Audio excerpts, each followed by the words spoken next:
Imagine waking up one morning in sunny Florida, scrolling through your phone, and discovering that the million-dollar condo you bought just 2 years ago is now worth less than your neighbor's beat-up pickup truck. Welcome to the Tampa Bay housing nightmare that's unfolding right now in 2025, where median home prices have plummeted from a sky-high $450,000 peak to a gut-wrenching $362,000. Inventory has exploded by over 40% in some counties, and panic-stricken builders are slashing prices, throwing in free appliances, and even paying down your mortgage rate just to get anyone, to take these houses off their hands. If that sounds insane, smash that subscribe button right now so you never miss an update on the wildest real estate roller coaster in America. Drop a comment below and tell me if you think Tampa Bay is done for or if this is the buying opportunity of a lifetime. And let's dive straight into how one of the hottest housing markets in the country turned into a full-blown disaster practically overnight. It all started back in 2020 when Tampa Bay, stretching across Hillsborough, Pinellas, Pasco, Manatee, and Sarasota counties, became the ultimate magnet for remote workers fleeing high-tax states like New York, California, and Illinois, plus retirees chasing endless sunshine and no state income tax. Population boomed past 3.2 million. Brand new subdivisions swallowed up cow pastures in places like Wesley Chapel, Riverview, and Valrico, faster than you could say bidding war. And giant builders like Lennar and D.R. Horton couldn't pour concrete fast enough to keep up with demand. Homes that should have sat on the market for months were vanishing in less than 10 days, sometimes in just a single weekend. With buyers waving tens of thousands over asking price just to lock something down, pushing the median sale price across the metro from the low 300s to between $400 and $450 practically overnight, while waterfront condos in downtown Tampa's Channel District, St. Pete's Beach Drive, and Clearwater Beach regularly crossed the $1 million mark without breaking a sweat. Construction cranes dotted the skyline like confetti, luxury towers shot up along Harbor Island, and total property values in the region rocketed past $3 trillion, creating this euphoric gold rush vibe where everyone from flippers to first-time buyers believed the party would never end. But beneath all that glitter, cracks were already forming that would soon shatter the whole illusion. Fast forward to late 2022 and the first whispers of trouble started creeping in. Active listings in Hillsborough County jumped 35 to 40% year over year. Spec homes that builders gambled on suddenly had no buyers, and for sale signs started popping up on street after street in neighborhoods that hadn't seen inventory this high since the 2008 crash. Builders went into full damage control mode, rolling out never-before-seen incentives like mortgage rate buy-downs that dropped advertised rates all the way to 4.5 or 5%, way below whatever the Fed was dishing out, plus free appliance packages, massive closing cost credits, and straight-up price cuts of 10 to 15% just to move product before quarterly earnings calls turned into bloodbaths. Internal sales memos leaked to local agents basically screamed, "Sell at any cost." And suddenly, those gleaming model homes in Riverview and Wesley Chapel sat empty, gathering dust while sales teams prayed for a miracle. But the real knockout punch didn't come from interest rates or overbuilding alone. It came from an insurance catastrophe that nobody saw coming until it was too late. By 2024, giants like State Farm and Allstate simply stopped writing new homeowner policies across the entire Tampa Bay area, mailing out withdrawal notices by the tens of thousands and leaving families scrambling to keep their mortgages alive. The only lifeline left for most people was Citizens Property Insurance, Florida's insurer of last resort.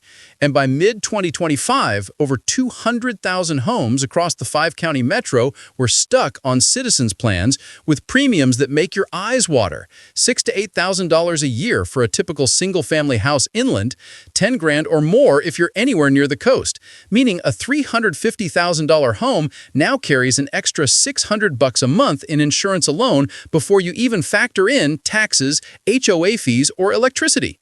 Brokers openly admit that roughly 1 out of every 3 potential buyers in 2025 has walked away the moment they saw the real insurance quote, because lenders won't close the loan if the total debt-to-income ratio blows past federal guidelines, and deals that were 90% done collapse at the closing table when the final numbers hit.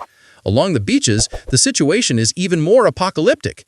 Clearwater beach condos that changed hands for $800,000 in 2022 are now begging for offers around $600,000. Yet buyers still vanish the second they realize HOA fees have doubled to over $800 a month just to cover skyrocketing master policies and brand new state-mandated reserve requirements that slap owners with special assessments of $75,000 per unit or more. Board meetings in towers like Sand Pearl or Sea Glass have turned into shouting matches. Elderly owners on fixed incomes are forced to sell at fire sale prices or simply hand the keys to the bank. And entire buildings have lost FHA and VA approval, shutting out veterans and first-time buyers completely. Wall Street funds that scooped up thousands of rentals during the boom are now dumping portfolios in bulk, flooding the market with price-reduced listings and dragging values down even further.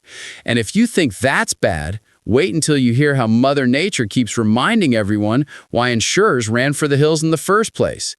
Even though Tampa Bay dodged a direct hit from Hurricane Ian in 2022, the storm still dumped billions in damage across the state and lit a fire under every actuary from Miami to Manhattan. Scientists at the University of South Florida keep running NOAA's SLOSH models that show a major Category 4 or 5 hurricane could shove 15 to 20 feet of storm surge straight into downtown Tampa, drowning Channel District high-rises, submerging Davis Islands, Apollo Beach, Pass a Grill, and turning the region's trauma center at Tampa General Hospital into an island unto itself. Evacuation routes are a joke. Anyone trying to flee Pinellas County has to crawl across a handful of causeways that will gridlock hours before the water even arrives. And every time a storm like Idalia in 2023 brushes the Gulf, buyers pull up the surge maps one more time and decide maybe Ohio isn't so bad after all. Climate experts flat out call Tampa Bay the most surge-vulnerable major metro in the entire country. And that actuarial nightmare is now baked into every insurance quote, every underwriting decision, and every hesitant offer on Zillow. By summer 2025, the numbers were undeniable. St. Petersburg home prices down 7.6% year over year. Sarasota luxury listings lingering 6 months or more with $100,000 price chops just to get a nibble. Months of supply climbing well above balanced market levels. And appraisals routinely coming in below contract price, killing deals left and right.